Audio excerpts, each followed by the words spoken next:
अनु एक सीधी सादी, मासूम और भावनाओं से भरी लड़की थी। उसके लिए रिश्तों का मतलब सिर्फ प्यार नहीं, बल्कि भरोसा और समर्पण भी था। बचपन से उसने अपने माता पिता को देखा था, कैसे उन्होंने हर मुश्किल में एक दूसरे का साथ दिया। इसलिए जब बात शादी की आती है तो वह चाहती है कि उसका जीवन साथी भी वही हो जो उसके दिल को समझे। इसी बीच उसकी जिंदगी में आते हैं आर्यवर्धन, एक समझदार, गंभीर और आकर्षक व्यक्ति। ऑफिस में बॉस होने के बावजूद आर्य का दिल बेहद नरम था। शुरुआत में दोनों के बीच सिर्फ औपचारिक बातचीत होती थी, लेकिन वक्त के साथ उनके बीच एक खास रिश्ता बनने लगता है। आर्य हमेशा अनु की मेहनत, सच्चाई और उसकी मासूमियत की तारीफ करता था। वही अनु को भी आर्य की बातों में कुछ अलग सा अपनापन महसूस होने लगता है। धीरे धीरे दोनों के बीच एक अनकहा रिश्ता बनने लगता है। ऐसा रिश्ता जिसमें शब्दों की जरूरत नहीं, बस भावनाओं का जुड़ाव होता है। दिन बीतते बीतते अब अनु खुद को आर्य के बारे में सोचते हुए पाती है। कभी ऑफिस में तो कभी घर पर उसकी सोचों में है, मीरा जी, आपने हमारी बेटी की शादी के लिए नील जैसा लड़का चुना, इसके लिए हम बहुत आभारी हैं। अनु के लिए नील से अच्छा लड़का हो ही नहीं सकता। यह सुनते ही आर्य के पैरों तले जमीन खिसक जाती है। वो वहीं खड़ा रह जाता है जैसे वक्त रुक गया हो। उसके दिमाग में बस एक ही बात घूम रही थी, नील से शादी। वो नहीं जानता कि कैसे रिएक्ट करे। अनु, जिससे वो प्यार करने लगा था, जिसकी मुस्कान में उसने अपनी खुशी ढूंढी थी, अब किसी और से शादी करने वाली थी। आर्य के मन में एक तूफान उठता है। वह फैसला करता है कि अब वो किसी और को अनु से शादी नहीं करने देगा। चाहे दुनिया कुछ भी कहे, वो अनु से शादी करेगा, भले ही घर वाले माने या ना माने।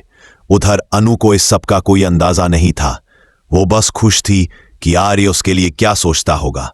उस रात वह उत्साहित होकर आर्य को फोन करती है, लेकिन आर्य कुछ व्यस्त होता है और कहता है, अनु, अभी पढ़ाई पर ध्यान दो, बाद में बात करते हैं। फोन कट जाता है, लेकिन अनु के चेहरे की मुस्कान धीरे धीरे फीकी पड़ जाती है। रात को सोते वक्त उसे एक अजीब सपना आता है। कोई आवाज कहती है, आज। अनु सन्न रह जाती है। उसके पैरों तले जमीन खिसक जाती है। इस आदमी को आर्य सर का नाम कैसे पता? वो भागने लगती है, लेकिन वो आदमी उसका पीछा करने लगता है। उसके हाथ में एक बड़ा सा पत्थर होता है। अनु डर के मारे चिल्लाने वाली होती है कि तभी अचानक आर्य आ जाता है और उसे बचा लेता है। वो आदमी पत्थर फेंककर भाग जाता है। आर्य उसका पीछा करना चाहता है, लेकिन अनु उसे रोक लेती है। सर, मुझे समझ नहीं आ रहा, उसे आपका नाम कैसे पता? आर्य भी चौंक जाता है, लेकिन कुछ कह नहीं पाता। दोनों के दिल में अब डर और सवालों का तूफान था। फिर भी दोनों एक दूसरे से शादी करने के लिए बेचैन थे। अनु को लगता था कि बस आर्य ही उसके जीवन का सच्चा साथी है, जबकि आर्य सोच रहा था कि अगर उसने अब कदम नहीं उठाया तो वो हमेशा के लिए अनु को खो देगा। लेकिन क्या वाकई अनु को मिलने वाला है धोखा? क्या आर्यवर्धन कुछ छिपा रहा है? इन सवालों के जवाब जल्द ही उनकी जिंदगी में आने वाले हैं। उस रात के बाद से अनु के दिल में बेचैनी घर कर गई थी। वो बार बार सोचती, वो आदमी कौन था? उसे आर्यवर्धन का नाम कैसे पता चला? क्या वो सपना और ये घटना दोनों? तुम डर क्यों रही हो? मैंने देखा कोई तुम्हारा पीछा कर रहा था। अनु घबराई हुई आवाज में कहती है, मुझे नहीं पता सर, लेकिन जब से उस आदमी ने वो बातें कही हैं, मुझे हर वक्त डर लगने लगा है। आर्य गाड़ी रोकता है और उसकी आंखों में देखकर कहता है, अनु, जो कुछ भी हो, अब मैं तुम्हें कभी अकेला नहीं छोड़ूंगा। मैं तुमसे। वो रुक जाता है। अनु उसकी तरफ देखती है। क्या सर? मैं तुमसे प्यार करने लगा हूं। अनु की सांस जैसे थम जाती है। उसकी आंखों में खुशी और हैरानी दोनों होती है। वो कुछ नहीं कह पाती, बस उसकी आंखों में देखकर मुस्कुरा देती है। उस पल दोनों के बीच जैसे सारी दूरियां मिट जाती हैं, लेकिन किस्मत को कुछ और ही मंजूर था। अगले ही दिन ऑफिस में एक नई मुसीबत आ जाती है। नील, जो अनु के लिए रिश्ता लेकर आया था, अब आर्यवर्धन से मिलने ऑफिस पहुंचता है। वो आर्य को देखकर बहुत खुश होता है। अरे आर्य भाई, सुना है आप ही अनु के बॉस हैं। कितना अच्छा होगा अगर मेरी शादी अनु से हो और आप हमारे रिश्तेदार बन जाएं। आर्य के चेहरे पर मुस्कान तो थी, पर दिल में जलन की आग भड़क उठी थी। वो बस इतना। अगले दिन अनु ऑफिस पहुंचती है और देखती है कि आर्य बहुत परेशान है। वो उससे पूछती है, सर सब ठीक है? आर्य कहता है, हाँ, बस थोड़ा काम का दबाव है। लेकिन अनु को लगता है कि बात कुछ और है। वो उसके केबिन से बाहर निकलती है, तभी मीरा जी उसे बुलाती है। अनु, आर्यवर्धन सर के बारे में तुम क्या जानती हो? अनु चौंक जाती है। क्या मतलब मैम? मीरा जी कहती हैं, कभी कभी इंसान उतना साफ नहीं होता जितना दिखता है। आर्यवर्धन का अतीत बहुत रहस्यमयी है। ये सुनकर अनु के पैरों तले जमीन खिसक जाती है।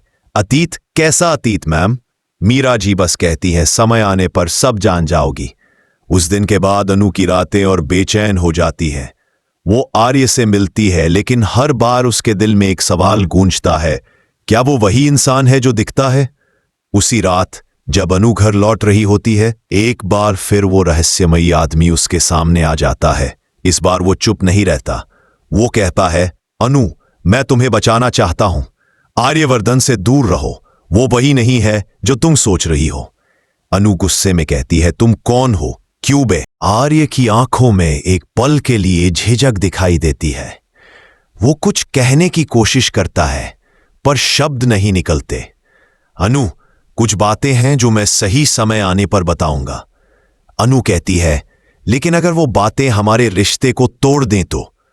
आर्य उसकी तरफ बढ़ता है और उसका हाथ पकड़कर कहता है, अगर तुम्हें मुझ पर भरोसा है तो कुछ भी हमें अलग नहीं कर सकता। वो पल बहुत गहरा था। अनु चाहकर भी उससे दूर नहीं रह पाई। उसके दिल ने कहा, आर्य झूठ नहीं बोल सकता। दोनों का रिश्ता फिर से नजदीक आने लगा। आर्य ने तय कर लिया कि अब वो सब कुछ साफ साफ बता देगा। लेकिन इससे पहले जिंदगी ने एक और बड़ा मोड़ ले लिया। अगले दिन ऑफिस में हंगामा मच जाता है। मीडिया और पुलिस ऑफिस में आ पहुंचती है। सब लोग घबरा जाते हैं। पुलिस कहती है, हम आर्यवर्धन को अरेस्ट करने आए हैं। अनु का दिल जैसे रुक जाता है। क्या? क्यों? इंस्पेक्टर कहता है, कई साल पहले एक लड़की की मौत हुई थी। आर्यवर्धन पर शक है कि उसने उस लड़की को धोखा देकर आत्महत्या करने पर मजबूर किया।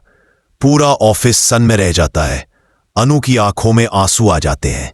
वो अगले कुछ दिनों में अनु आर्य के केस की तहकीकात शुरू करती है। वो पुलिस स्टेशन जाती है, पुरानी फाइलें देखती है, कृतिका की डायरी तक पहुंच जाती है। उस डायरी में लिखा था, आर्य ने मुझे मना किया, लेकिन मैंने ही उसे छोड़ने से इनकार किया। मैंने अपने दिल का बोझ खुद नहीं संभाला। अनु की आंखें भर आती है। उसे समझ आता है कि आर्य निर्दोष है। वो सबूत लेकर पुलिस के पास जाती है। इंस्पेक्टर कहता है, अगर ये सच है तो हम आर्यवर्धन को छोड़ देंगे। जब आर्य जेल से बाहर आता है तो अनु उसे देखकर फूट फूट कर रो पड़ती है। मुझे माफ कर दीजिए।